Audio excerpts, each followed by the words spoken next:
The Guinness is flowing and the curry chips have returned. Yes, the Long Hall Pub and Grocery has finally reopened on Manhattan's East 34th Street. After being shut down because of the pandemic, myself and Johnny are back inside New York's GAA headquarters for the first time in 20 months to talk everything about the Long Hall reopening and the state of New York's hospitality sector battling the economic downturn. Johnny delves into how the shutdown has affected the bar industry, inflation, problems getting staff, PPP government loans, rent prices, and lots more. Johnny also gives us an insight into how himself and the Long Hall co-owner Cathal Clarke are managing both the Long Hall and the Westbury, which they were initially supposed to open the week of the first lockdown in March 2020. The lads, of course, own the Westbury with Conor Moore, aka Conor Sketches. We get great responses from our bar-themed podcasts, and because there is so much to cover, we'll do a follow-up in a few weeks' time. So if you have any questions you'd like to ask us, please leave us a comment on social media. This is a great listen, and Johnny reveals everything from the concept behind the Long Hall and how they set it up to the secret behind the bar's best tasting Guinness and those delicious curry chips. All of our podcasts are up on the longhallpodcast.com, where the website reached a significant milestone this year by publishing reports on every New York GAA Adult Championship final in both men's and women's codes, something we are very proud of. If you like what you hear, be sure to rate the podcast and share it with your friends, or leave us a comment on Facebook, Instagram and Twitter at the Long Hall Podcast. Welcome back to the Long Hall Podcast, and welcome back to the Long Hall after 20 months of... Wow, it is, isn't it? 20 months, Johnny, since I remember it fondly, we were walking down Park Avenue, walking down to Grand Central Station, and we were getting the subway home. We were just after finishing off a podcast, I know it was with Donald, and you had a guy that was over I think you were training up in the Westbury. Oh, and he had just moved over, yeah. And or Conor Moore. Yeah, the young fella. I often think of him and the girl. So not to go off on a tangent straight away, but they were going to go work for us in the Westbury. Yeah. And the two of them had to go home. And I remember immediately in my head, he was saying to me, "Do you think I should stay?" My brother's telling me to come home. And I went, "This thing will blow over in a month or so, bro. But I can't tell you to stay. You should go." And here we are 20 months later. Thank God he did go home, the poor old living. Yeah. 20 months. So it's great to be back in the Long Hall, Johnny. I haven't seen much of you in the last 20 months. But congratulations are in order. You're a father. Pandemic baby. COVID baby. Yeah, I ran out of stuff to watch on Netflix. Yeah. Tiger King. Fucking didn't do it for me and the missus. Yeah, wait till I was 45 and had my first baby. Yeah, unbelievable. Yeah, Jack Kennedy. No pressure on him, right? No pressure. No pressure of that name. No Congrats. Named after anyone in the family or? No, just John F. Kennedy. John F. Kennedy. Yeah, I always liked that. I like the name Jack. And obviously Jack is the most popular name, but genuinely, and I'm probably overthinking it, when his surname is Kennedy and he lives in America, I kind of had to think of a good first name. I couldn't just give him any old Mickey Mouse name, you know? Yeah. Wasn't going with Robert. Ted, Ted like turning over cars with women inside it, But yeah, no, Jack Kennedy, and obviously a big affiliation with, Olivia won't like me telling this stuff on the podcast, but it's conceived in Newport. All right. Jack Kennedy and Jackie Onassis got married in Newport. Ah, of course, yeah. Oh, you were staying close to the church, weren't you, at the time? I lived on that street, like on Spring Street. Like I could see St. Mary's Church outside the window. Not while I was doing conceiving there, but pretty much it was on that street. So, yeah, no, Jack, and he's amazing. Like everybody's There's a lot of pandemic babies through the Long Hall, actually. Through the Long Hall, genuinely, there's like, I don't want to name the lads, but there's 4 or 5 regulars here, and all of us have had babies. More even. Jeez, I forgot about Dumper and a few of them. Because Dumper was on the podcast. Yeah. Dumper and Neve had a baby. John Fitz. I'm naming them now anyway. But then all the other lads then, like the Liam and Kieran and Stenson, and there's a lot of them other lads. And everyone, I genuinely know of 6, maybe 7, that all have babies. Johnny Kerr, who worked here and all, everyone has had babies. Johnny Kerr was a little after everyone else, but all had babies all the babies are now within 6 months and 3 months old. Like, so clearly everyone didn't have Netflix or didn't like Tiger King. We didn't. Yeah, we didn't. My brother had 2 kids in the pandemic, so yeah. No way. Yeah. But that's the other thing. Obviously, people probably don't want us to talk too much about pandemics, so especially with the Ireland related. But the amount of people I have met now, say like your brother, say overseas now, and the grandparents haven't met any of the kids at all. Yeah. Like, that's mental, isn't it? Yeah, that's the thing. That's got to be rough. I haven't met my brother's 2 kids. I'm godfather to his firstborn. Yeah. Molly, and I've never met her. And probably it'll be difficult to see. It'll be next year, by the way, but like you've seen it. Yeah. Brutal, isn't it? So anyway, Johnny, the bar industry, of course, we're back in the Long Hall. It's great to be back here. It's looking spectacular downstairs. Yeah, it is now. Downstairs looks great. Cathal done great work, in fairness to him. Give him the credit for it, to be fair. It is. So what is it like? Of course, you have the Westbury as well, but what does it feel like to get the Long Hall? Like you've this open for 5.5, maybe 6 years. Yeah. Like how does it feel opening the doors finally again? I think it was more other people's reactions was probably the better thing for me and Cathal. Like there was one or two lads that walked in the door and they were like kissing the floor. And they were hugging me. I had genuinely seen them 2 or 3 days ago in the Westbury, but it was just like their Long Hall. And all week there's lads saying to me, it's just different. Like there's a lot of lads that be in the city there and girls and like they're single or whatever and they live in the city and all, and they just like this element of coming into Long Hall, the groceries there, their cup of tea if they want, and a few Guinness obviously and curry fries and all that type of thing. But there's something different about it. And I don't know if I would have appreciated it but for the pandemic. Because it was gone, and then we opened the Westbury, and I was like, got the Westbury up and running, and we're like, that's grand, and the Long Hall will open, all that. And I thought, well, we'll open the Long Hall, that'd be grand, there'd be no big deal with it. But I felt the nostalgia thing myself more so with the Long Hall. I'm more pulled towards the Long Hall now than the Westbury. But again, that could be because the Westbury's up and running 6-7 months, and the Long Hall, it's not like starting again because the regulars have been amazing already, like.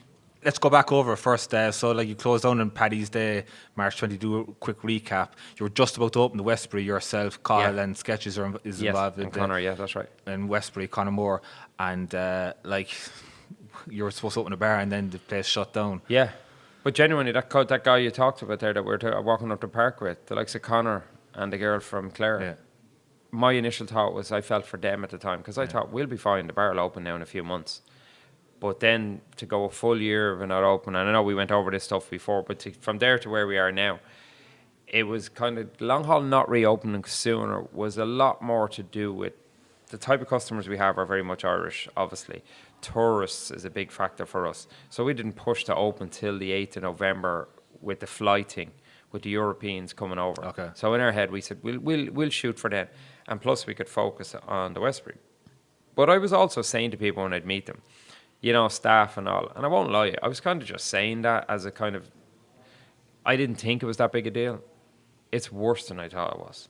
Trying to get staff. It's horrendous. Anyone that's listening to this that's in construction and in the bar business especially, I probably go on about it too much now. I just genuinely can't get over how bad it is.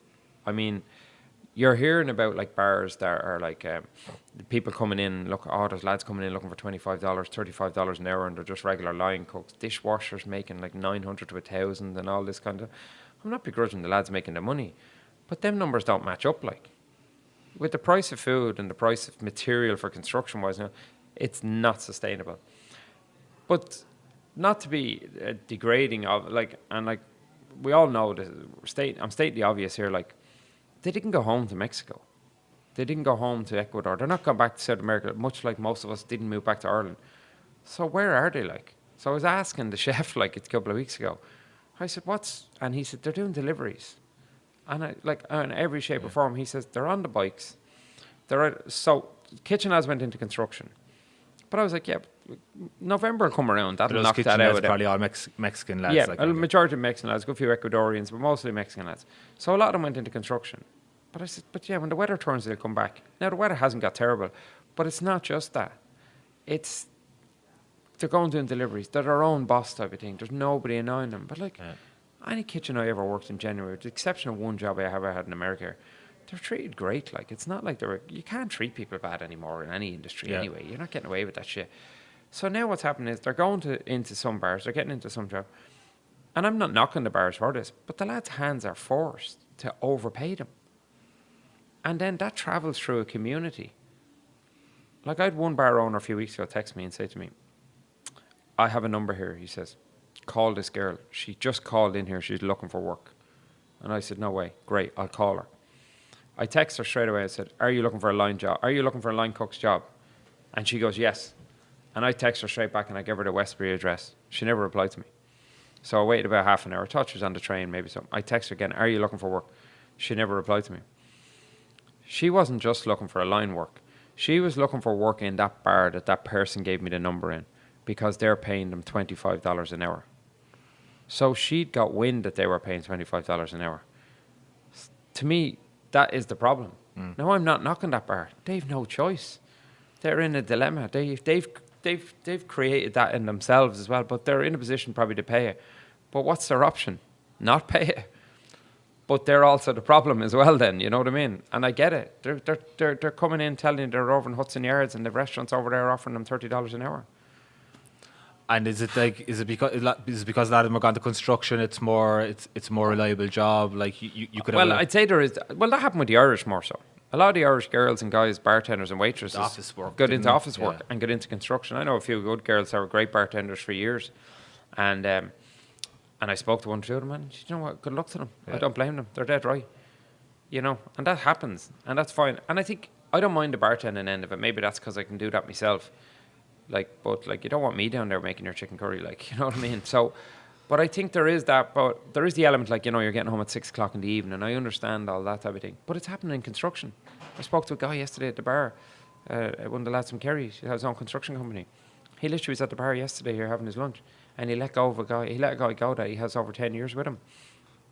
I said, what happened with him? And he says, he asked him for more money recently. He'd given him more money to start the pandemic, and your man said, and he's his main guy. So he says to him, you know the breakdown, materials, all this type of stuff, hours and everything. He says, it's just not doable to give you more money. Your man told all the lads in the job to start slowing down the work about 2 weeks ago. And your man copped what he had done. So he approached him yesterday about it, and he said, wrap up your tools. But your man just smiled and said, no problem. That guy was probably in a job yesterday afternoon. Gee. He told me in the last 2 weeks he's walked onto the site and there's a young fella on his phone the whole time. And 3 times he said it to him. And he says, I can't even lose the head. And he says, on the fourth incident, your man was wrapping up his tools at 10 past 3. And they weren't supposed to wrap up till 3:30. And he just says, what are you doing? And the man's like, what? And he goes, you know what? Wrap up your tools. Head home. And he said, again, your man didn't even flinch. Because he knows he's already in a job 10 minutes later. Whoa. I have another friend of mine. I can't name any of these names, obviously, lads. He has staff that have been with him for years. And now they're falling on the jobs and they're trying to claim and they're trying to sue and everything. And that's literally, I spoke to him 2 weeks ago. So what he started doing now is going to an agency. And he's starting to try hire through an agency. So it relieves him of some responsibility. He'll just pay the agency for these people. And he said this is a big factor with him now, is people trying to sue on jobs. And what's the big shift in the mentality of workers? Well, obviously the handout was a big thing. The dole. Yeah. It was ridiculous. But if you're working, you're not going to be getting that, or are you getting a portion? No, but they got too much for too long. And I put myself in that bracket. I struggled to come back to work. Looks like anyone follows my Instagram, I still haven't come back to work. No, but realistically, just ask Cathal. But the truth of it is, I can see that logic in it. But, I've no other choice. You have 2 businesses, you know what I mean? You've no other choice. But, again, not to stereotype here, but I'm assuming a lot of the Spanish and some Irish and a lot of people that were undocumented, they weren't getting the dole. Yeah. So what is the option? Louis that works for us in the kitchen, anyone who comes in here knows Louis. Louis told me he's 2 friends, and he asked them last week, will they come work? And they're both cooks, and they're like, meh. So he told me they've got their papers, and they're getting a couple of hundred on the dole. But I thought the dole had ended. I assumed it had ended, that the payment protection thing for the social welfare, whatever you call it. So I assumed it had ended, but it didn't. Then go to the ones that are working. Now your fear is you're stretching them too far. I genuinely have I've 2 bartenders here, and I've basically 3 in the Westbury. I can't say enough about the 5 of them. They're running around doing everything, and they're brilliant, and including the lads in the kitchen that I do have. I just can't say enough about them. But I've had to close the Long Hall on a Monday and a Sunday and a Monday lately, because I don't have enough staff to do the full week, And you have that fear then if you go too far. So it's staff. It's not about getting customers in. It's the fact that you can't it's the opposite. I'm getting texts. Why you close? Or you open? Or you close? Customers are amazing, and customers are so good to the staff, and still have been for the last 2 years. People are over tipping. People are getting it. Even some of the stuff here yesterday that we didn't have as regards to the kitchen, because I've 1 guy in the kitchen and I've a new runner in there with him helping. I've a runner and a dishwasher who are training up to be a line cook, and I've one of my line cooks just with him on his own. But customers were there yesterday asking us for certain food that we didn't have, and they were like, "Look, I understand. Just throw us up any old platter and all." People are just amazing. Yeah. People are like rock stars, and that's everyone. That's not just Irish. That's the Americans. That's everyone.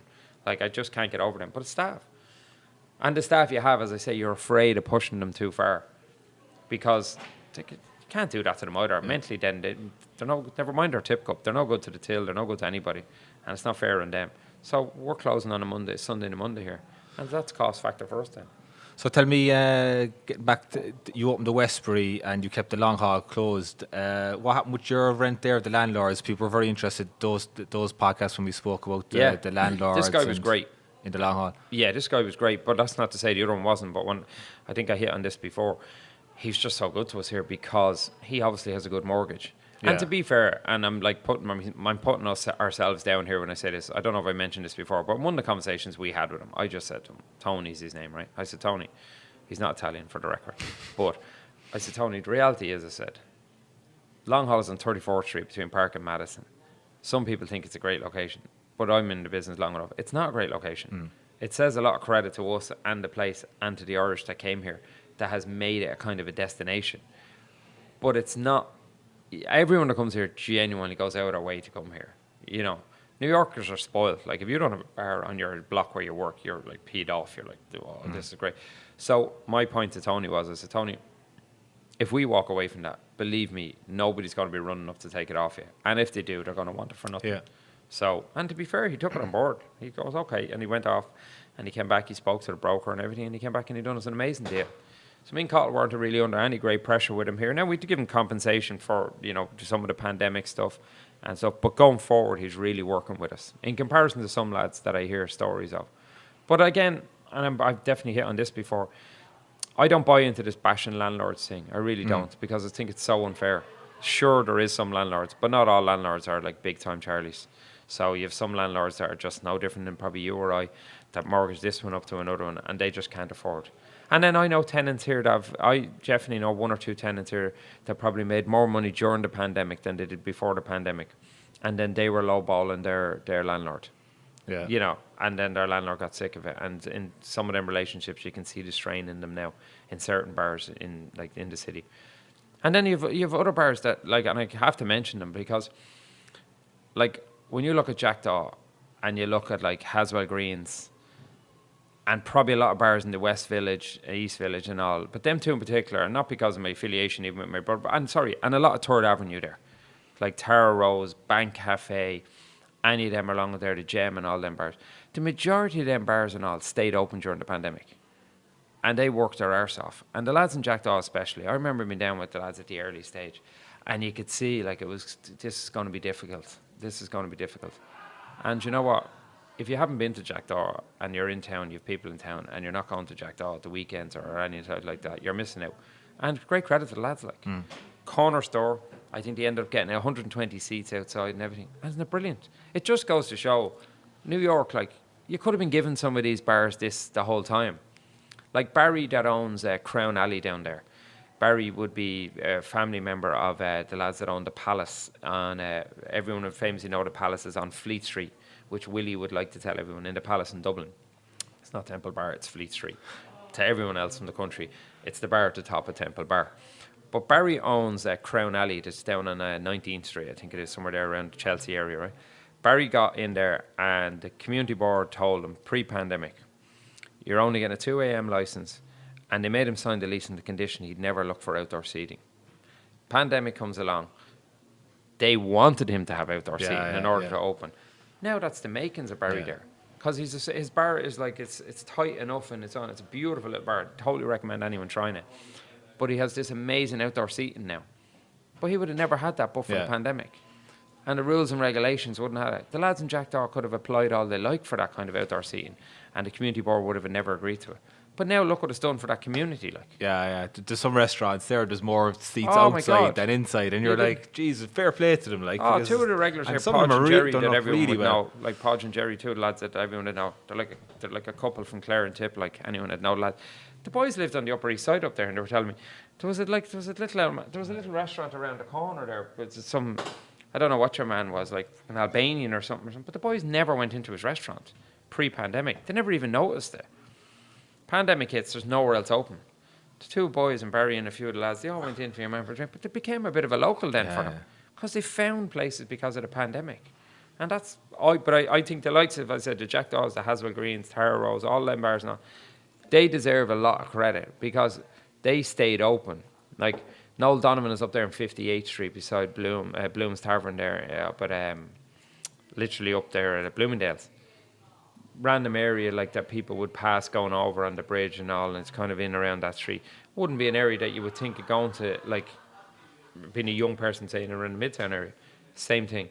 Stayed open through the whole thing. Cormac and Cormac, all these people, you know, the Pig and Whistle. I can't say enough about them purely because I didn't do the same thing. I was like, fuck this, I'm out here, I'm off to Newport for 4 months. But, and that's why I'm giving all these bars credit, but they deserve they deserve to reap the benefits of what they have now.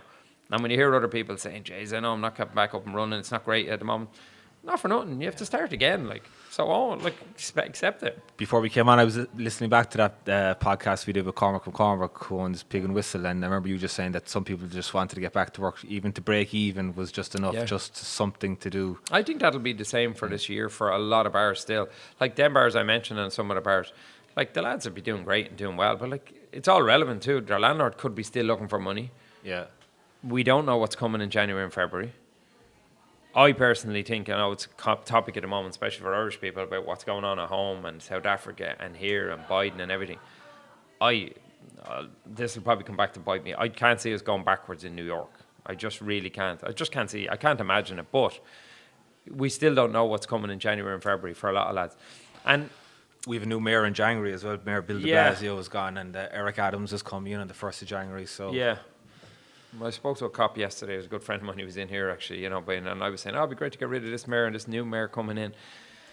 And he's like, I don't think really the mayor is really the issue as such. As in, he says, I don't think the mayor's going to solve it. The problem, he says, it's more of a state problem. They feel, like, you know, I mean, they're saying the bail laws are a big problem. Like, I never realised that type of thing. He says, well, the bail laws were more in the city council had given those ones, and then they kind of they took some of them, they reined in some of them. But anyway, I just think that January and February for the bars and stuff like that.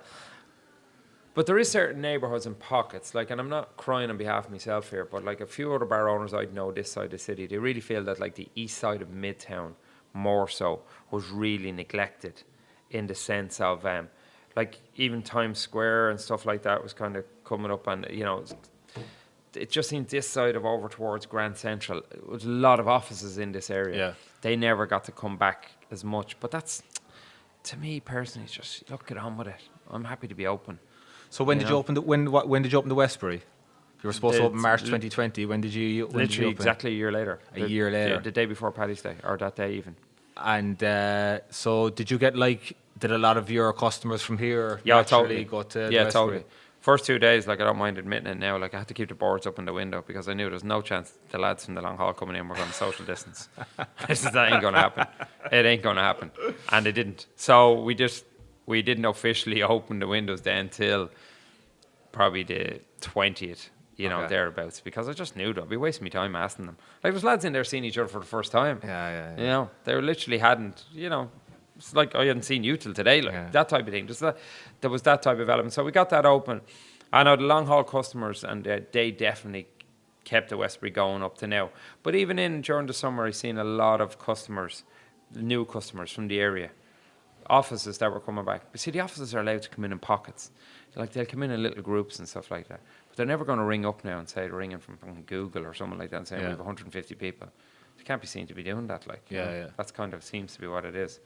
But no, I'm looking forward to it. It'll be good. And how did business go with the Westbury? Did it just naturally pick up? Did it improve? And no, definitely. The difference, honestly, even getting the name out there. The difference in October, November from, say, September and stuff like that. But like, we're still way off.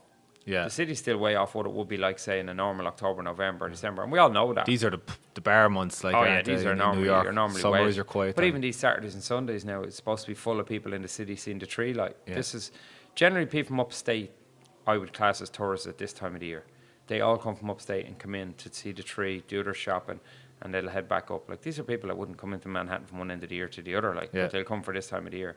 But there's less and less. There's less and less of them. You know what I mean? Coming in now.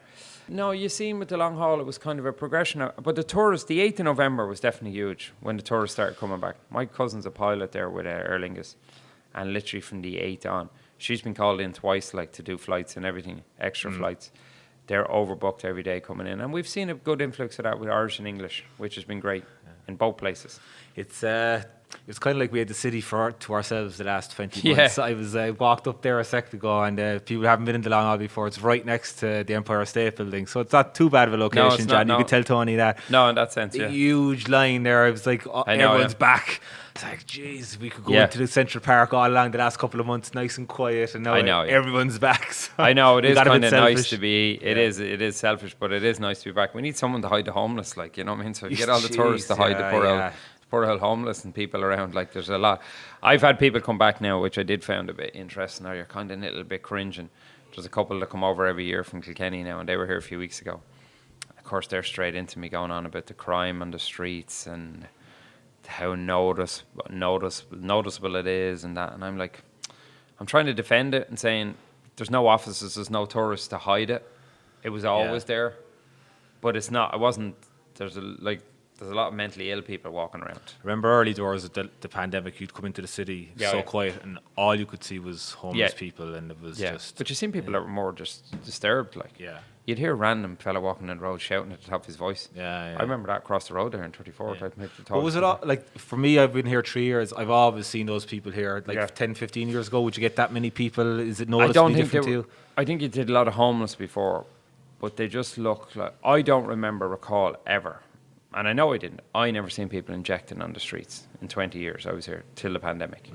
They just didn't. I don't care what anyone tells me. 34th Street on Park Avenue. I told this in the podcast before. I was walking down and there's a guy sticking a needle in the cheeks of his arse, and the two cops are in eye shot of him in the distance. But sure, what can the cops do about it? Now, was it just perfect storm with everyone? We all know, without getting into the politics of it, there's a lot going on, like against the mayor. Trump was in then. There was all this going on. But listen, still New York is still great. The sanitation to me is more of an issue at the moment. They seem to be having a bit of a standoff with the mayor as well, and there seems to be stuff on. The streets have never been this dirty. And I know people come over on holidays and they'd be going, oh, you just can't get over how dirty the streets are. You know what? Manhattan's 11 miles long, 3 miles wide, with about 11 million people in and out every day. You know, wouldn't be the easiest place to keep clean anyway. Yeah. And it's windy and everything gets blown over. It doesn't take much, you know what I mean? And you see a lot of people coming on and adding to that themselves, just throwing garbage out our windows and all. That is a thing, like. But I definitely think it's getting better. And listen, I have full faith now. I wouldn't be running and leaving New York in any shape or form. I have no choice. I can't anyway, but I wouldn't. Yeah. But it's still great, but you can't hide the fact that the crime has just gone way up. Listen, I'm not doing many favours telling this in the podcast, but we've got to be full transparency. There was like a shooting outside the Westbury, like 3 weeks ago on a Tuesday night, like 4 doors up, like. And these lads waited for these other lads outside the studio. And they shot them on the street, like lads, this is 38th Street, just off 5th Avenue. The Amazon headquarters, like 2 doors away. Yeah. You know? So there definitely is an issue. But that same cop I spoke to about that, and he's a friend of ours, like, and he said that's the problem at the moment, like, you know, with the gun laws and everything, and lads aren't getting kept in jail. He said, we bring lads and go arrest them, he said, and they're let out on bail straight away. He says, so it defeats the purpose a lot of what's going on. So again, without getting into that whole end of it, that is worrying. That was on a Tuesday night in, middle of November. If that had been 2 nights earlier on a Saturday or Sunday night, you could have easily had tourists sitting outside the hotel. Yeah, Johnny and I'd cover plenty of crime there with my own job at the Queen's Post and the local crime. And you're like, every Monday you'd sit down and you'd get a couple of the shootings that would come in, and like you wouldn't take much notice of it, honestly, because you think it is gangs, like. But then there was about earlier on this year, there was like a gangbanger shooting, and this woman walking down the road, and 35-year-old Mexican woman, 2 kids, just like only here 10 years, and crossfire caught her on the head, killed, stoned, then up by the Woodside houses there. So like it's like the crime's gone up, but you kind of just get on with it. But at the same time, it is like you get caught in a tricky situation. Yeah, the big factor, the one thing I noticed the difference in the period I'm here is, it's definitely just spread into certain areas it would have never been in. Now, that doesn't mean it's right where it was going on before, but it was in them certain areas in them certain neighbourhoods that it always went on in. Yeah. But when these lads are just blatantly coming into the middle of Midtown Manhattan and shooting 3 other lads, the lads have been in a recording studio and they put it up on their Instagram story. So the boys come in and knew where they were and they followed them in. And this nearly makes it worse. The cops knew and followed them in. And the cops were waiting for them to do it, like. So the cops caught them straight away, like. So that's the Westbury on 38th Street, if you ever want to. Yeah, Tuesday nights. Shots are free. So Johnny, we'll get back to the 2 bars now, Westbury and the Long Hall. Like you're kind of like you're splitting between the 2 bars now. Is it how tricky is that going to be for you to manage both bars and to try to fill them up with going on in the next couple of months? Ask Cathal. Poor old Cahill's running around like a madman. We're just finding our feet. Yeah. And it's genuine to go back on it. If you get the right staff and you've good staff in it, you don't really have that much of a problem. Some lads like to over-egg it and make it out that it's a big deal and all, or it's a hard job and that and all. It is. It's hard work. Cathal probably does all the back of house stuff and does all that kind of stuff. But you just hopefully you're putting out a good product, and your good product is basically your bar staff, and that's like your waiters, your waitresses, waiters, and your barmen. That's realistically who does the grafting, in my opinion. You can build the most beautiful bar, the nicest grocery, the nicest GA pictures, put up all the, to use bad language, if you have a dickhead behind the bar, it's all irrelevant. Yeah. So it definitely is, like, I'm obviously very good friends with Marker and the lads at the 5 and 6 places, and I used to be like, Jesus, 5 and 6 joint. The difference in having 1 and having 2 is obviously, listen, I've 1 child now, and you love the Irish people that you meet. Oh, sure, 1's nothing. Oh, well, you have 2. Like, you know what I mean? For fuck's sake, the heroes with 2 kids, like, you know. And I'm sure then there's the hero that has 3. Oh, sure, 2. That's not a big deal. I've 1, she's 1. Wait till you get the 3rd. Bars are a bit the same. You've 3 babies now. Yeah, exactly. But bars are a little bit the same. It is kind of all of a sudden you're like, shit, now you have to worry about this one, you have to worry about that one. But, like, again, kitchen is my problem. I had a guy walk out with me last week because I gave out to him. And listen, anyone that knows me, I am a hothead, but I literally have had this fella 6 years with me, and he was an hour and 20 minutes late, and 2 lads walked out over there because he wasn't there. They were waiting for the breakfast, and they had to be somewhere. So I just lost the head. I called him, and I lost the head on him. But he walked out, and I'm disgusted with it, more so because I've known him for so long, how good I've been to him, and that's personal stuff. But you walk out in the middle of service, that's just unforgivable in my opinion. But here's the thing now, and I'm telling you this story. He texted yesterday. He texted one of the other cooks and he said, is Johnny still angry? And the other cook just said, well, what do you think? Like, but I'm in a predicament here. I don't want him back because he walked out in the middle of service, but I have no other choice but bring him back at some point. We don't have the luxury. But I actually put it on the other cooks. I said, if you want him back, we'll hire him, but if you don't, we won't. The lads are just looking at me laughing.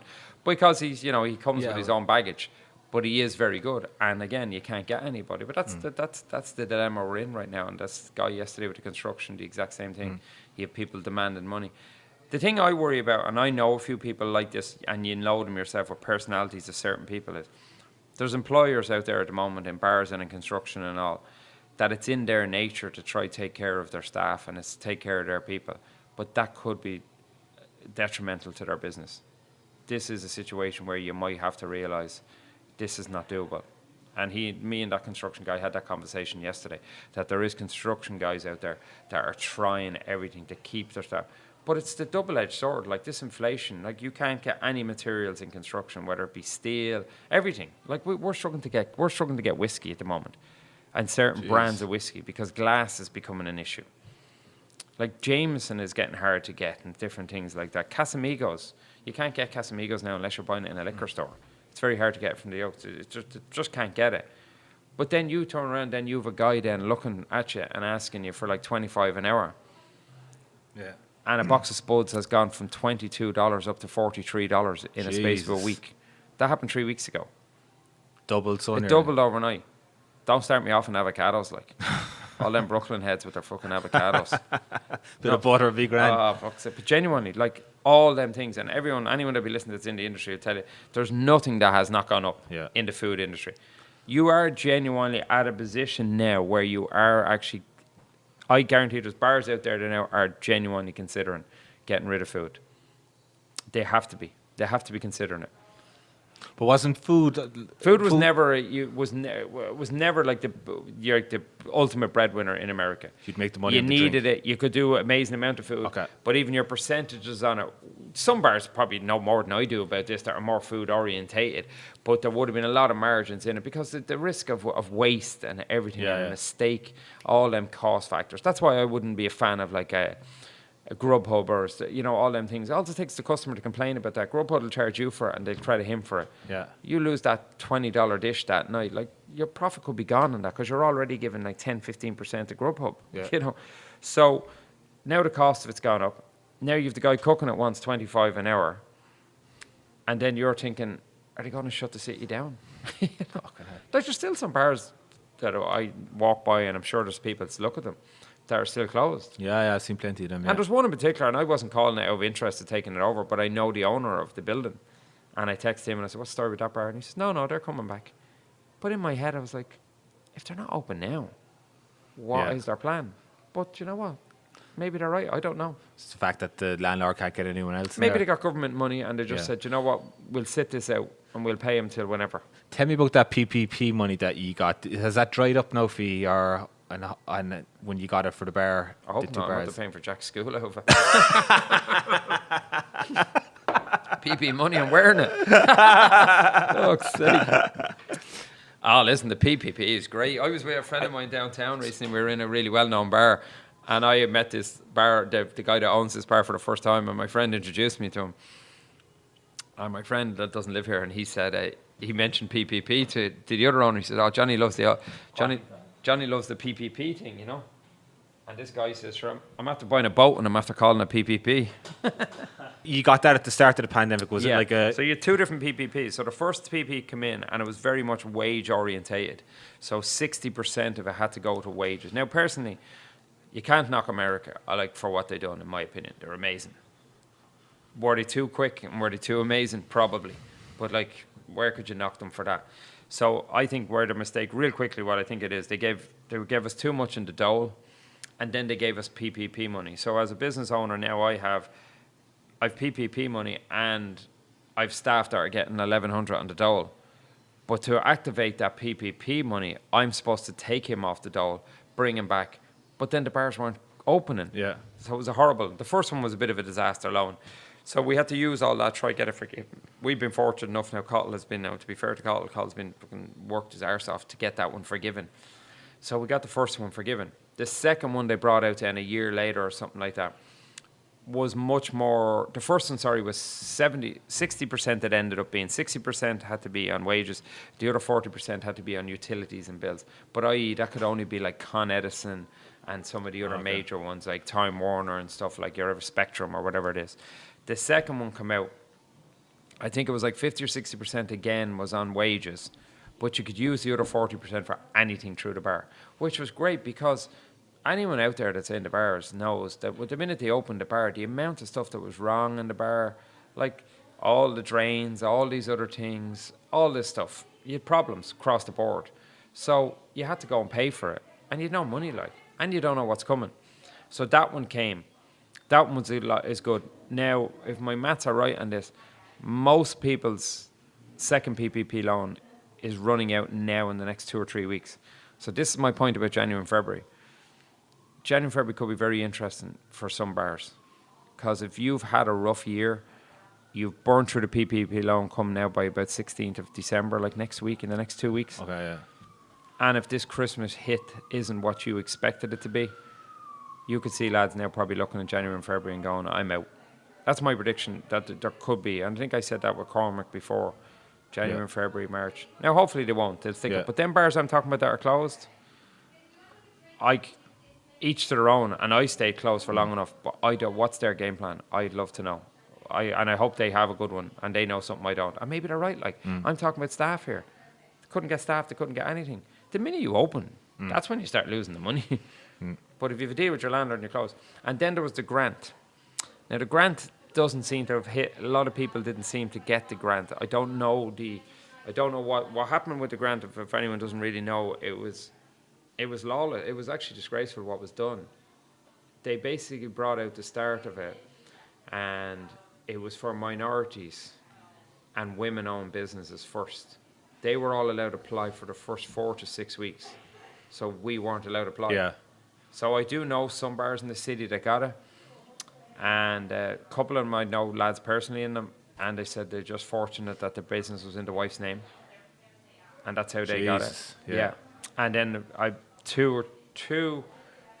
only 2 or 3 other guys I know that got it. And they were just fortunate enough to get it. If you got one of them, that's a bit of a lottery ticket. That's amazing, because basically they gave you a grant that based on your gross figure for 2019. So let's just, I say for argument's sake, we'll use $1 million. You made $1 million in 2019 gross. Whatever you did for the January and February, so let's say you did 150 grand a month. Keeping it in that ballpark, say, even less, say, 100 grand a month. January and February of 20 before the pandemic. They take that off, so then you're down to 800,000. And the 2 PPP loans you got. If you were doing them kind of numbers and your bar was that kind of size, you probably got 250 grand in the 2 PPP loans, like 100 and 150, let's say. So you with me now? You're down to 800, and then you take off that other 250. You're down to whatever, 550 then. They gave you that figure. They gave you 550,000 to use in any shape or form that you want as a loan. And if you have receipts for 550 by the end of 22, start of 23, that is forgiven. Now, I love America. So what lads. private school is Jack going to again? Honest to God.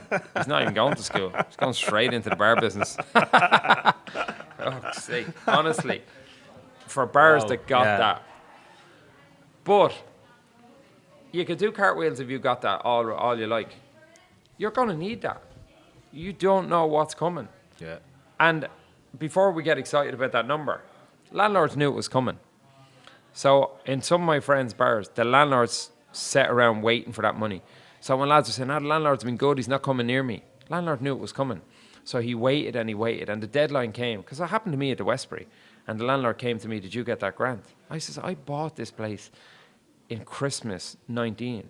I don't qualify for the grant. But he just wasn't registering with him. And he's like, how do you? I said, that's done on 2019 numbers. I couldn't physically get it. But I put in your man's numbers from the Australian. I put it into the system to see what it would have been. If the guy from the Australian had kept it, he would have been entitled to 1.3. So the Australian was the name of the Westbury before you took it over? Yeah, before we bought it, So again, I don't know that many bars that got it. Spoke to a couple of lads last week. They don't think we're ever going to get it.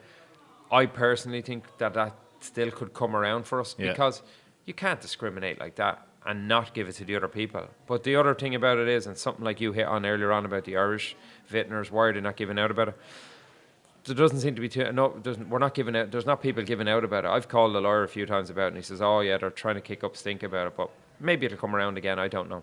Yeah, I don't know. I was saying there's no pushback, but when you're getting but when they're getting money at home and they're getting maybe that's why there's not pushback. But here, there's lads sitting there. I still know there's lads that are banking on that money coming. If that money doesn't come, they're done. They're going to have to walk away because their landlords put it in. My landlord in the Westbury put it in. I put it in all you like because I can't get it, but I just to keep him peace of mind. If I ever get that government money, he wants his 40% of it or something like that. Okay. But like I've heard some bar owner saying to me, he said, "Oh yeah, the landlord's looking for his portion of it." Oh yeah, and I was like, "Why wouldn't you give it to him? Yeah, it's not yours. You're getting it for free." Did they ever get any kind of? No, they got, to my knowledge. Now maybe I could be corrected on this. Their mortgage got frozen for 6 months, or it got deferred for 6 months. So it got kicked on to the end. Now, when you were negotiating with your landlord, like that had to come into play because a lot of landlords are, "Oh well, I'm owed this," and you're going, "Yeah, but that got deferred for you. So why don't you add on 6 more months onto the end of my lease, and I'll give it to you then?"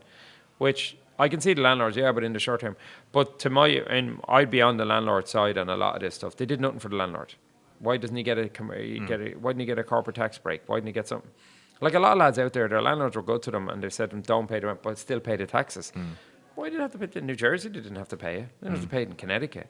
But in New York, they never gave the landlords a tax break. So that added the strain. That's why there's relationships with landlords and tenants now. you're done with some of them. Like. And I see there's residential landlords as well. There could be small-time residential landlords, and they didn't get any break, and then people aren't paying their rent because. Oh, don't get me started on that. Yeah. That's disgusting. Yeah. You were getting 1,100 here a week on the dole. Yeah. And then you just chose to stop paying your landlord. Yeah, our landlord in Sunnyside, before we moved that time, I think 3 or 4 of us, there was like 6 apartments she had, and we always paid. And she said she's where's she from? Poland originally, like, she's a very nice woman, but that's her investment. That's it. That semi-detached. Same as my building. landlord. He lives And in the she was building. like, he's up there and he's working and Yeah. he won't pay him because the government said. Yeah. And that was 6 months in, and Yeah. she was just, that was her income, like, and Listen, she was broken. I get this no eviction thing. I could have pulled that stunt as well. Like, I I don't know get how it. people can do it. I get the whole thing where they're doing the no eviction thing. That was a disaster for the landlords. But the problem is, we'll all pay for that. Because the next guy that comes in, when we took over the Long Hall in 2015, the previous guy in here was paying nearly 10,000 a month rent. We come in 6 months after him and we start paying 21. And I said to your man, how did it jump so high? And he's, oh, that's the market price at the moment. He's not. He's trying to make up the money he lost on your man. So the other people pay for the sins of these people. What was the Long Hall before you moved in here? Oh, fucking disaster. Jesus, lads. I won't name the guy. Was it a bar, was it? I won't name the guy, but a good friend of mine there said to me, that goes to an AA meeting not far from here, said to me, he says, Johnny, did you see that bar? I stuck my head in that bar that you're after buying, you and the lads. He said, when I was hiding from you when I was on the drink, I wouldn't have even hidden you. That's how bad that place is.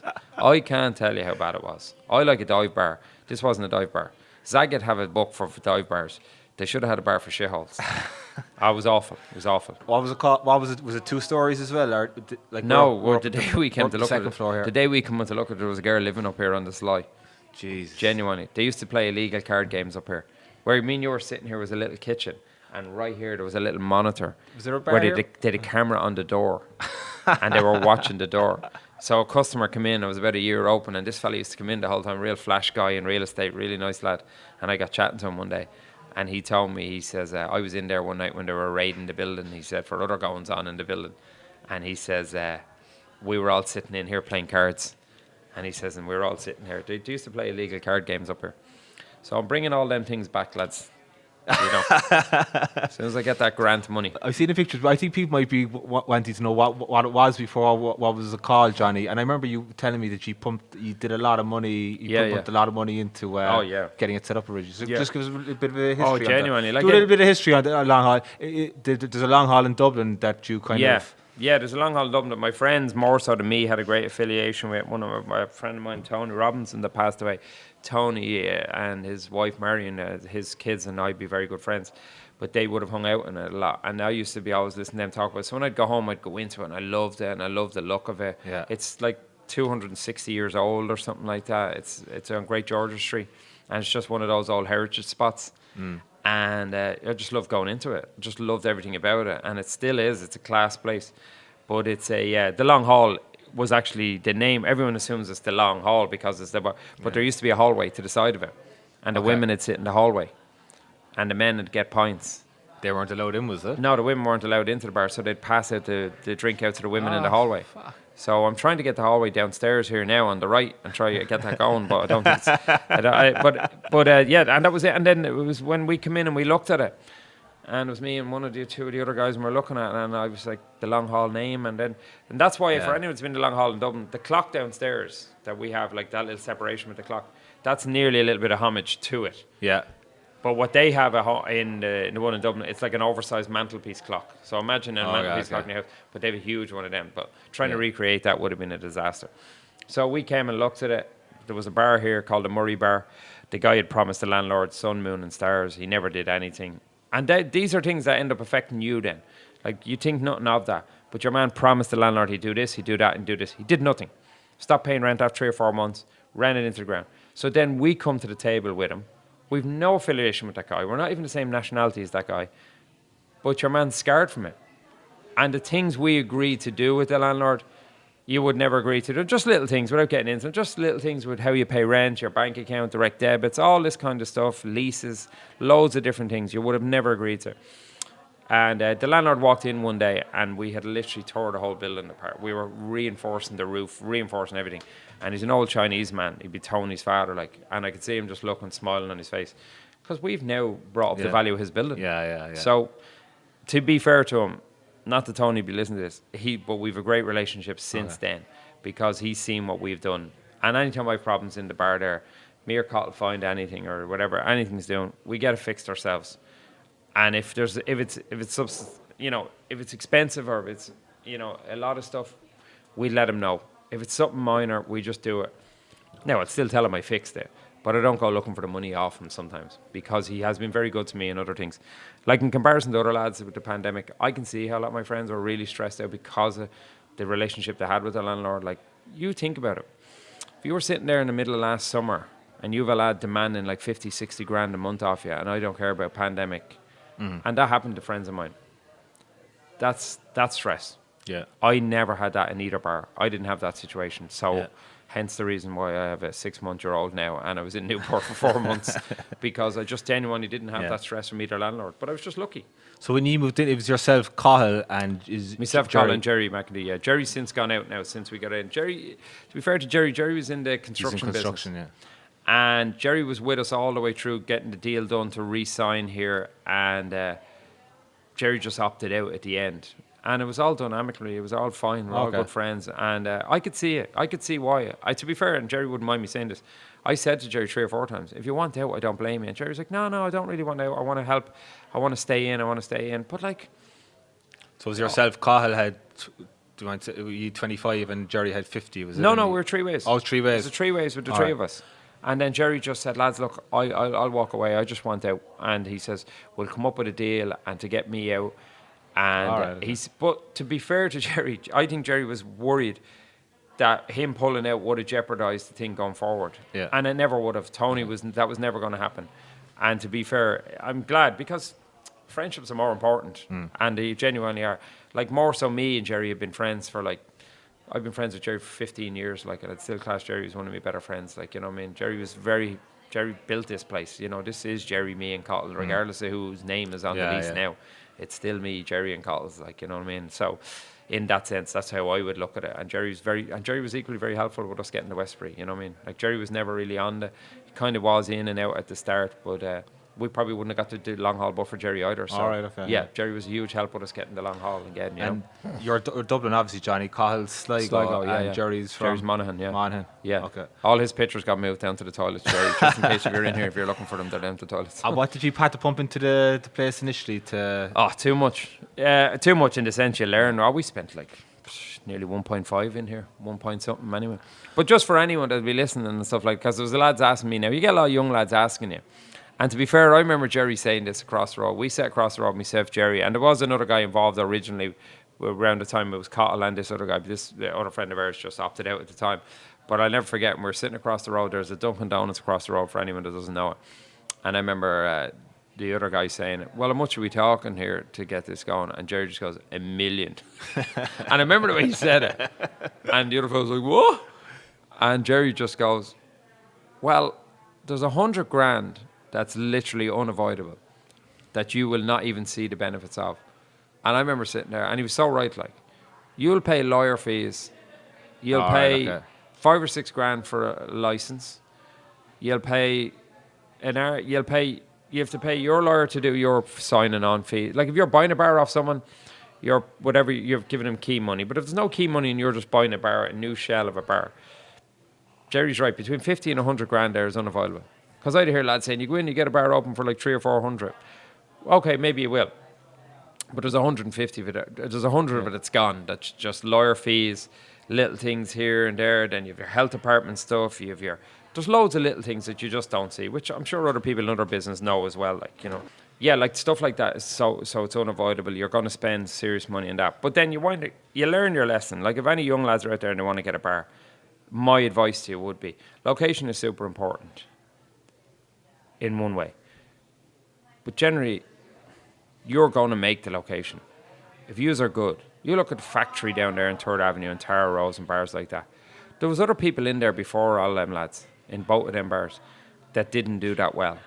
And that doesn't mean that they failed or whatever, but they just, whatever their concept was. And both of them bars and the ones I mentioned earlier, what's a great location? You know what I mean? Annie Moore's is up there on 41st Street. He's right beside Grand Central. He's right outside PwC. Yeah, of course, it's a great location because there's a building across the road with 2,500 people in it. Yeah. But like the corner bistro is on Westfort and Jane too, and the bar's nearly 100 years old, and people flock to it for a cheeseburger. I don't think there is. That's one thing we noticed when we came here. Like location isn't everything, but the bars are so spread out that you. Yeah, just but that's go why to New a bar. York's a disaster to arrive into as a tourist. Yeah, you people say New York's amazing to go out in. It's Like as my friends of mine that come over here regularly said to me, she says, "Yeah, but you're in New York, you're constantly chasing it, unless you know where you're going." Yeah. Like you could spend more time in an Uber in New York than you can in a bar. Like. Yeah. You can't just do a crawl like a Galway or a Cork. And that's why I think Dublin is genuinely one of the best cities in Europe, because you could say to jumbo tourists, go to, no offence now, go to the south side of the Liffey and jump out at this street and just walk. And you won't go wrong because it's small, it's compact. But you are right, everyone arrives in New York, where's the strip? With the exception of maybe where Ulysses is. Down on Water Street and all around there. That's a great little area. Like, they are amazing bars. Like, them lads opened them bars, like, just around 9/11. Like, you know, and it's just like Mike Jewell and Danny and that, when they opened it down there, 9/11 had just happened and nobody was down there. But now I love saying, if you send tourists down there, and tourists, if anyone at home listening to this, please go to them areas. Go downtown. Go to the East Village. Go West Village. Go downtown. That's where the younger generation are great. And to be fair, actually, that's where the bloggers are great. I remember Louise Cooney, who was saying that to us, Louise who'd been on here with us, that she'd had people thanking her because they recommended places to go. That before this, people just, and it's no offence to the bars in Times Square. Our friends have bars in Times Square. But it was these Irish generic bars with Irish names on them, and you'd go in and it's they just go in. They're in Times Square. They go in and there's nothing wrong with it. Them bars will always do amazing. They're great locations for the tourists. You go down to where Ulysses is there, and all them bars along that street. You know, what I mean, Stone Street Tavern, all that, and then you have the Dead Rabbit around the corner. You have Francis Tavern, oldest bar in America. Well, I don't know how many oldest bars there is in America. There's definitely 3 or 4 of them claim it, but I think Francis is one of them. Whitehorse and Newport and McSorley's and all these places. But like, none of these are in the tourist areas. So get a bar. Don't worry about the location, because if you guys are good workers, you'll do it. But my one advice would be that I learned, and you can see the difference when we got to Westbury, get an existing bar. Get a bar that someone else is walking away from. The less work you have to do as regards toilets and beer tap. Don't get involved in plumbing. Don't get involved in all that crap. Like, we literally gutted this place and started. This, people keep saying, was it a bar? I can't say because it was so bad. Yeah. We literally used nothing that they did as regards their bar. Even the kitchen. Their kitchen was actually decent, but we had to redo the whole floor in the kitchen. We had to redo everything in the kitchen. We put in all new bathrooms. We put in all them individual bathrooms downstairs. So it's just little things like that. Yeah. Don't go changing them, because you know what? Especially since the pandemic as well. Customers are amazing. They literally don't care about some of the little stuff. Yeah. They just are happy you're open. Give them a good point and have a good crack with them. I remember you telling me with the lake, there was someone looking to open a bar next door to you before, and you were saying you're delighted because... Oh, I was, yeah. Because it would just... Our fella said to me, he said, "Jeez, I heard such and such is looking on your street there." I said, "Who? Great. Get him over." It's like us with the Long Hall, with the Westbury over there. Blackguards, Mickey and I are just 2 doors down from us. And I'd meet Mickey during the pandemic the whole time. I said, "Mickey, when are you opening?" And he's like, "Oh, I don't know." I wanted Mickey to open. Because people will come to one and they'll go to the other. They die in isolation. Yeah. I think I probably said this before in the podcast. 2 of the best bars in New York when I moved here were right next door to each other. And they were 2 of the best bars because each one was beside each other. And it was like Scruffy Duffy's and Kevin St. James. And they were on the 8th Avenue across from where the Mean Fiddler is now. Yeah. And Macker would tell you that they built the Mean Fiddler based on them 2 bars being across the street. So they closed down about 6 months after Macker and Michael and Pat opened the Mean Fiddler. But because the 2 bars were right next door to each other. Cathal wouldn't mind me telling this, but Cathal famously would have a tab going in both of them at the one time. Cathal would be hopping in between the bars, see if there's any action in each bar. And we'd often be leaving Scruffy's and going to get in a cab. And Cathal would say, "I've got to run in here and close out a tab." That is true. Cathal would tell you that. He had a tab going in both places. But that's why Ulysses, Stone Street Tavern, the Dubliner, I think that's where they all are, but I can't think of the other names. But they're all on that one street. And when you go down, they have communal tables between all the bars. Oh, right, okay. And it's just a cobblestone street. Have you been there, no? No. You're serious? No. Michael, go down there. Love it. Go on a Sunday. So they have communal tables between all the bars on just this one cobblestone street. And I think there's 4 bars on one side and 3 on the other side, and a taco place. Yeah. And then you can sit on any tables, and they come out and they use it. And they have entrance either side of them. Dead rabbits around the corner. I think I haven't scratched the surface on No, but that's what's great about New York. Yeah. I'm 20 years here, and I do stuff now that I would have never done. Yeah. There's one of the Limerick hurlers here at the moment, and I was chatting to him. He was in here the other day, and I asked him what was he up to during the week. And I said to him, "You're going to go to basketball?" And he said, "I was at the basketball last week, Johnny. I'm going to go to basketball tomorrow. I'm going to the Rockets." He was going to the Rockets that night, and he's going to the Lion King now on Thursday. And I said, "That's great. You're going to do more in 1 week than I've done in 20 years. I've been to one Broadway show. I've never been to the Rockets. I've definitely been to a lot of sporting events, but like, there you go." So it just, that's what's great about New York, you know. What was your concept going into the Long Hall, and the type of bar you wanted to turn it into, and has it turned into your initial concept, or did it kind of evolve as you went on? Yeah, good question. I would say no. I'd say it is. It has kind of what I wanted it to be, and it kind of has evolved a bit. But the GEA has been a massive factor to it. But to be fair, that was what me, Cathal, and Jerry pushed a lot. That was a big factor. The three of us kind of were on the boat, on the same, on the same page as regards pushing that with GEA teams. And when the lads had come out, try to get them into the bar, take care of them, and provide for that. Have the lads on the wall, little things like that, but it's that you wouldn't see in another. Like you might have it in a bar in Ireland, but you wouldn't have it in a bar in New York. Well, I'll tell you a good compliment to, and I don't mind name dropping on it, but the two Johnnies were here the other day doing a music video, and Johnny Smacks, obviously he's fucking appeasing to me as well, but like Johnny Smacks was literally saying it to me. You don't see bars like this in Ireland even anymore. Yeah. And they just loved it because it's all the pictures and old pictures and stuff, but like we go away from it sometimes. Like, you go to Ireland now and you go into a bar, and to me that's more of an Americanized bar. Yeah. And they're lounges, and they're cool, and that's great. And they're always evolving at home. And that's fine, I get that.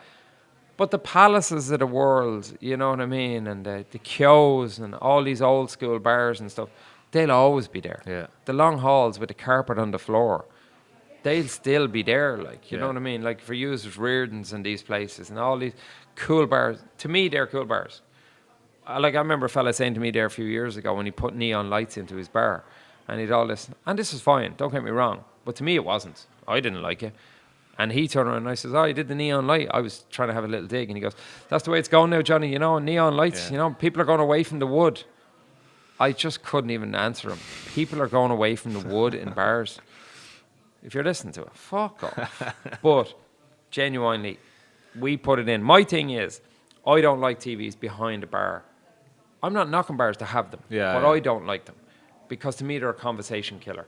If you and I are sitting at the bar counter, which is where majority of people want to sit, especially in America, and in Irish people, we love sitting at bar counters. I don't need a TV up there with ESPN on repeat at 12 o'clock at night, right? So bars came first, TVs came second. So put the TV in a little awkward position. And I get criticised for this downstairs, and I actually enjoy getting criticised for it. And lads are like, "Fuck's sake, Johnny, why don't you have a TV right there because you're trying to watch the game?" That game's going to be over in 90 minutes, buddy. The bar's going to be open for the other 6.5 days of the week. You know what I mean? Put it up in the corner. I agree. I find myself, I don't even watch any of the American sports, baseball or something, and if I was in a bar with Laura, I'm just drawn to it, and I'm not even listening to it. And it's like, a ruin. what am I looking at? Like, it's ruined. It's just brutal. ruining the experience of being like in all the the bars I mentioned there and stuff like that. But the one bars that I'd be probably the biggest fan of as a collective, as a amount of bars, is a bunch of bars that are owned by Mark Gibbo and Rory from Cork. Sorry, Rory, I don't know Rory's surname. But Rory and Cork, and they have a third partner, right?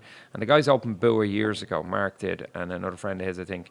But the lads have Bua, I think, won't try to name them all, but they're basically Bua, Wilfie Nell, the Spaniard. They're all kind of down around the West Village and East Village area, St. Mark's Place.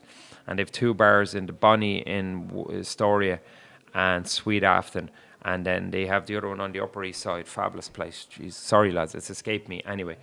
But no TVs in any of the bars, and you don't even notice it. Yeah, and they're great. Did the boys roll one in for Super Bowl? Probably in Bua, maybe in one of the other places. But super cool bars. They're an amazing bar. It's New York City. There's 10 or 11 million people, as I keep saying, going in. But like in a given weekend, there's probably 3 or 4 million people in it. This might come as a shock to some fellas out there. Not everybody likes NFL. Not everybody wants to watch the sport. And not for nothing, you can watch anything on your game, on your TV. But there's nothing worse than just how you described it there with Laura. when you're sitting in a bar and you're just like going, yeah, and you don't even know what's going on. And even if you did know what was going on, you don't need to watch it. It's not that big a necessity. If you're a golf fan, if you're a baseball, whatever it is, and you know the World Series is coming up and it's such and such a night, you're saying to Laura, I'm going out with the lads, I'm going to watch the baseball. You're not going out with your missus then and then, I'll try watch it in the background. I was like, what's the fucking point? So, you remember in your pubs when you're in at home, you'd have the long bar and blah, and then they'd have the old big square TV just shoved up into the corner. That's why the TV's downstairs. Sorry, that's the feed my car. That's why the TV downstairs are kind of in awkward positions. I want lads to sit and look like that. And if people don't like that, that's fine. But you don't see anyone sitting at the bar counter downstairs looking for a TV behind the bar. If they do, that is what it is. And you have running, like the season is over now with the GA, but I'm not sure if you've done it since you've reopened, but I remember before you used to have like GA Go or something on that you could... We had it on today with the championship. We had the championship on. That's what I want. I don't want to be watching baseball or NFL or whatever, ice hockey.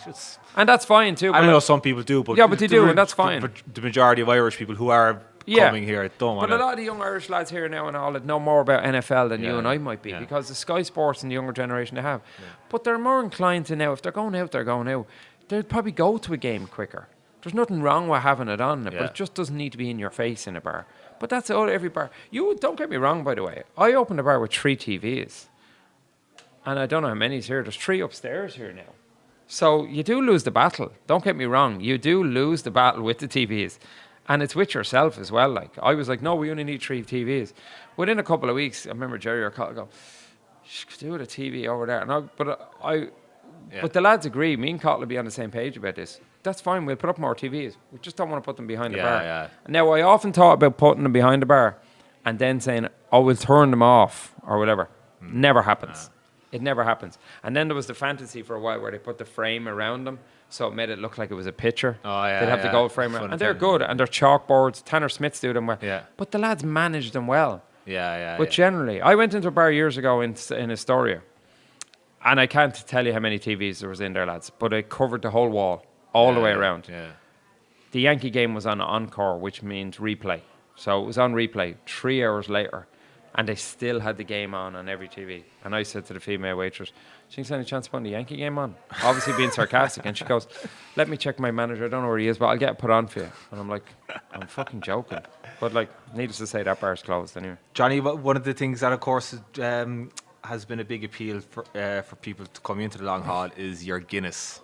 Yeah, it's huge, yeah. So tell me about the Guinness. Where is it where do you import it? Or everyone's Guinness is imported from Ireland. From Dublin? Yeah. Okay. There is a massive Guinness brewery, a very impressive one if anyone wants to go to it, in Baltimore. Baltimore, yeah. And they're great for doing tours. It's amazing. I haven't been to it, but I know of it, and I've heard nothing but good things about it. But despite what some people think, they don't brew Guinness there. Okay. They don't.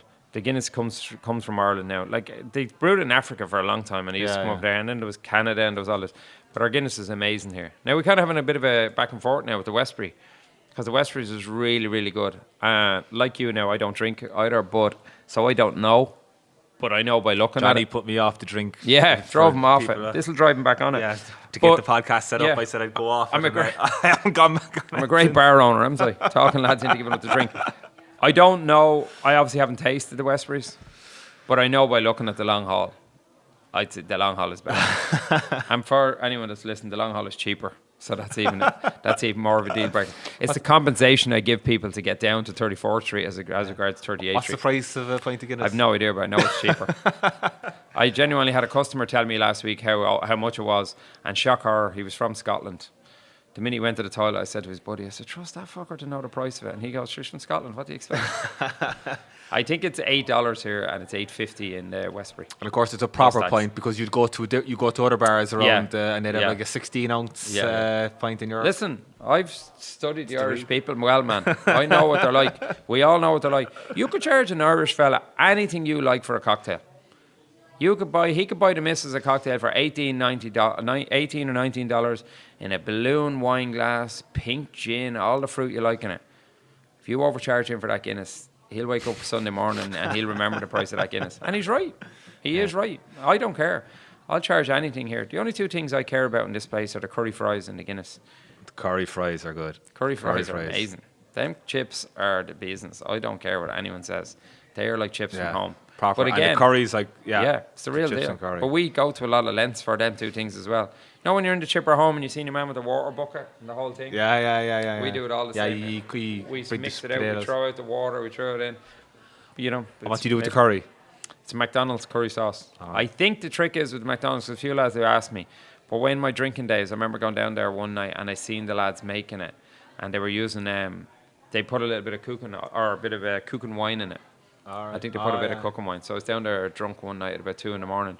making fries to do a name drop here for Manny from the Stone Roses. Was in here with the roadies one night, and they kept asking me about the chips because they'd had them earlier during the week. Sure, I went down drunk. Me and Chris, the old bartender here, me and Chris were making the curry fries. I thought I turned off everything, and I was coming in the next day, and I was like fucking thinking I was great. And the chef was there. Johnny, somebody left on the fryers last night, and I was like, that fucking Chris bollocks. I'll have a word with him for you. It was fucking me. It was. Jeez. So that's the trick with it, yeah. And what's the trick with the Guinness for someone who doesn't drink Guinness, and how do you get it up to standard? Because Guinness isn't great in America, so how do you get it to be? To I'll give away a secret a bit about the Long Hall, and I'll tell you this is honestly the truth. Our cold room isn't great. It's not. It doesn't work amazingly because, again, we took over this place, and there was one of the things we probably didn't rip out, or we might have, but it worked out in our favour. Because Guinness shouldn't be in a really, really, really cold environment. It should be just cold enough, whereas IPAs need to be in them type of rooms. Okay. So it's a bit of a nightmare for the staff downstairs. So any of the lads that sit at the grocery end and they're watching Jade or Cormac pulling Guinness, or pulling the pints down there, the IPAs and all are a little high. So we're losing a little bit every time trying to get these points. But it makes the Guinness perfect. So I don't want to fix the cold room for that reason. Now in the Westbury, we actually have jackets on the kegs because we don't want them that cold. It's a bit of a nuisance, but they are actually these heavy Guinness jackets. They're like just red things that just go over the keg and they put in the line goes right through the top, and that keeps it a little bit warmer.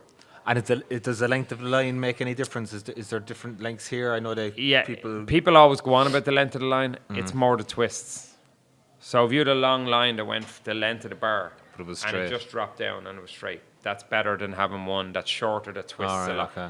You want the less twists, the better. Obviously, if it's shorter, it's good, but the less twists, the better. Okay. And it is good in their case. But downstairs, the Guinness connoisseurs will tell you, the tap at this end, say where your mic is, and the tap at the other end, the one at this end is closer to the cold room, but the Guinness in this tap is better.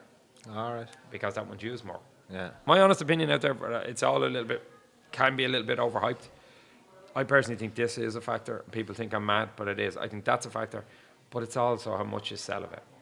Yeah, you're selling loads. I went to a certain bar here when it first opened, and their Guinness was amazing. Same guy to put in my lines, and their Guinness was amazing when I was drinking. And I went into about 4 or 5 months later, and I had it, and it was rank. And the reason being because they just don't sell that much of it. Yeah. But I think what we did by separating it and having the tower, it highlights it. It shows the Guinness. You see a lot of lads doing that where they'll put the Guinness tap when they're on some of them big coffins or the big steel bars, and that's a great idea because it's highlighting the Guinness. But we actually have the actual tower. And it buys into it. Like for anyone that hasn't been here, like we have a full-on grocery behind the bar. We sell like meanies, Aero, like Yorkies. We've everything. Flavender's oatmeal, we've Mawaddy. So we've the full-on grocery there. The Guinness tap right in front of it and everything. I see people coming in, I often think they weren't even planning on having a Guinness. And they just get caught up in the whole thing. Like, give us a Guinness, like, you know what I mean? I'm just shooting Jane there taking it downstairs. She was pouring one a second ago, so I just recorded that. I was like... Yeah, it does. But it does, doesn't it? It really does. Like, you'd be looking at it. Like, if I do break out someday, like, I know you're half thinking about it someday. Yeah, it's going to be a Guinness, and it's going to be either here or the Westbury. It'll be a mess, like, but it'll be great, like, you know. If I do break out someday, I would be definitely. But I think I'd go at home. I think I'd probably break out at home. Just in case I die, they don't have to ship me over, like, you know, Kevin Bell or something, have to bring me home or something, you know. The Guinness in Dublin is second to none. But it's great in Ireland. Well, it can be. We'll finish it. What sort of leading up to Christmas? How like I know before Friday nights were a big night here in Long. I used to have the DJ and stuff. Is that? Yeah, last Friday actually I wasn't here because of my babysitting woes now. It's not allowed to call it babysitting, but and Cathal texted me and he said it was such a great buzz in here. All right. And we were really busy night. DJ back or was Sean was back and it was like 95% Irish in the place. Cathal said, and I seen a good few of the lads' Instagrams and stuff, and it just looked great. It was all Irish. And if anyone's listening to this, if this goes out before the 10th, next Friday, I have to more or less close to private parties But we literally have 3 or 4 Irish parties here next Friday night. All right. And it's just going to be mental. I get the feeling, I know me and Michael didn't get to hit on it here, but the whole worry of people going home, and there's so many people have booked to go home because of the visa things. A lot of people couldn't travel last year if you're on certain visas, and they're probably still nervous of going. But next Friday or Saturday seems like the Irish going away party, because any of the companies, we have 3 parties here and we've 2 parties in the Westbury, and they're all Irish companies. And they're all on the 10th. But you get the impression, not that everyone's going home on the 11th, but they're going to be gone by the following Thursday and Friday. Okay, yeah. So you could just feel that there's a mass exit coming on, yeah. and people going home. So hopefully all this recent things about Ireland now doesn't turn people away from it. I don't think it is. Any lads I'm talking to, they're going regardless. It's been frustration for a lot of them, you know. What's your, coming up to Christmas, Johnny? I've been here 2 out of the last 3 years, and it's like, the place was dead. I know everyone goes home. Yeah. So what's your kind of like? Yeah, I think this is going to be worse this year as regards going home. I think anyone and everyone is going home. Because even the price of flights, I think, are extortionate. If anyone that left it into October, November to book it, you were looking at 2,000 return for some people. If you were looking at going, say, 15th and 16th and coming back, it didn't really matter when you were coming back, unless you were going well into January. Yeah. You were looking at that. So I think there's going to be a mass exit of people going home. And then over the years, you might have had people over. Obviously, what this testing and coming in and quarantine as regards home, I'd say hopefully that doesn't turn a lot of families off coming over, but I think it might. So I think it'll make it a bit sore. But we've had a good few requests from people from Ireland and the UK on Instagram asking, are we open Christmas Day? Which we're not, but we've had a good few requests. So that's a sign that there is people going to be over. So hopefully, I don't know. It's hard to get a good turkey and ham Christmas dinner. It is. Here. It really is. It is like. What are your kind of spots that any tourists coming in over the next couple of weeks, things to see around New York City?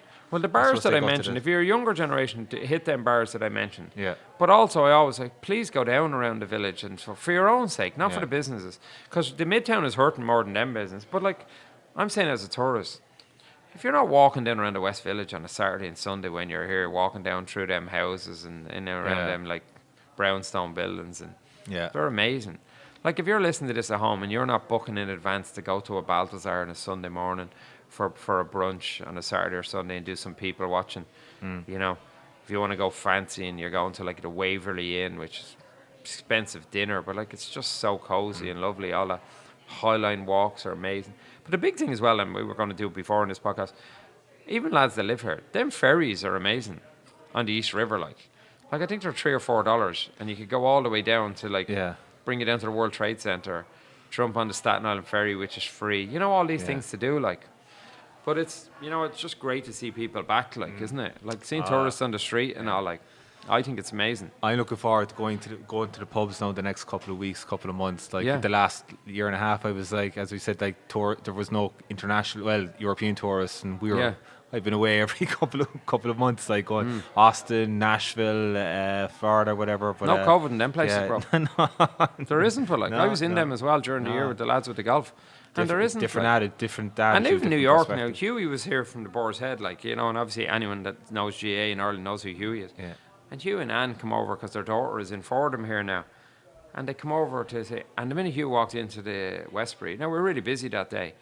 But I remember he walking in, I could see Huey looking up and down, but I knew what he was looking at. Everyone sitting at the bar counter. And he was just so excited himself just to sit at the bar counter. And he runs one of the most well-known bars in Dublin. Like, but he's like, we're like, what's going on? Like, we're going backwards over there. But at least here, it's like... But here's another thing, actually, we could nearly finish on something that likes of this type of stuff. We're the only ones that talk about COVID. Irish people. Americans don't talk about it. And it's because of our government and because of everything at home. We can't not talk about it. It is part of our too much part of our life. It's a different mentality. As I said, I was in Florida. It might as well be. I was in the clubs there with Paddy Greene, of course. And it's just But like. There's Paddy is a prime example of a guy that worked his arse off in New York, right? Yeah. Michael Ledwidge and lads like that, right? And the boys forced to go down to Miami. Now, for people living at home, forced going to Miami, no big deal. But Paddy's home was here, like. Yeah. And Paddy had to go down there and reinvent himself. Years and, reinvent himself and start again down there. But like, what if you couldn't? What if we didn't have that option? Like, you know, exactly. Yeah, and in Ireland you don't have that option. Like in like New York, you had a lot of restrictions here. Yeah. But we just went upstate, or then we decided to go over to New Jersey. Well, that's what two Johnny's asked me and Grogan the other day in the podcast, like type of thing. What was lockdown like here, lads? I said we shouldn't call it lockdown comparison to what yous had. Yeah. You know, they'd lockdown. Yeah. We could go anywhere we wanted within reason. There was a point, like I go to Rhode Island a lot, like where they were stopping you going into Rhode Island and they were asking you. Oh, really? Yeah, but that didn't last long. Yeah. It really didn't last long. So I hope now with people going home now, I've heard a few people saying they're cancelling their trip, and I think that's sad. But to be fair, not many. There's not many going out like cancel it. Like it's parents, man. Tough for parents at home. Yeah, it is. Brutal, like. I haven't seen mine two years, yeah. But so there's nothing you could have imagined that would have, like, you know, I mean, that's wrong, like. Yeah. You know, when your hand is forced with visas and all, and you're getting told, oh, what if? And like, I'm an American citizen now, thank God. But like, if your visa's there and you're thinking, do you know what? It's just not worth it. That's and the then thing, you're saying to your parents to come over, and for them, it's like, oh, you know, I don't want. What if I get stuck there and I'm a burden to you and all? So it just becomes one of those things. Like, you see a lot of people now going home on their own, like in couples. Him or her going home on their own, and she's staying with the kids, or if there's no kids, or just one going rather than the other. Fucking crap. The impression I get from Ireland, even talking to one of the lads the other day from off the ball, that Tommy was saying, like, Tommy's an American citizen, right? Remember Tommy that we met here? Tommy's one of the producers on the show, but Tommy was saying, like, it feels like Tommy Rooney. Yeah, Tommy Rooney feels like it's going to be there. This is going to be winter in Ireland for a while. And I kind of get that impression. It's not that Tommy's at to back that up, but what he's saying, you get the impression our winters are going to be like this to give us a summer. Come on, like, lads. It's terrible, like. But listen, you have a Cork man at the helm. What do you expect, like? You know? Nemo, man. On that note. Leave that part in, but Nemo. Why, Santy, my dear Annie. And that's all for this week. Let us know what you think by leaving us a comment on Facebook, Instagram and Twitter at The Long Haul Podcast, or visit our website, thelonghaulpodcast.com. As I said earlier, we'll be doing a follow-up podcast on the New York bar industry in the coming weeks. So if you'd like to ask a question, shoot us a message on social media. The Long Haul Podcast reported on every New York GAA Adult Championship final in both men's and women's codes this year, and you can read them along with video links to the games on thelonghaulpodcast.com. We also have plenty of other Irish American themed news reports on the site. If you like what you hear, be sure to rate the podcast and share it with your friends. This will ensure that we can get even more podcasts to you more often. Slán go fóill, and thanks for listening. Polka to me, why, Santy, my dear Annie. Oh, you New York girls, can you dance the polka? And when we got inside the house, the drinks were passed around. The liquor was so awful strong, my head went round.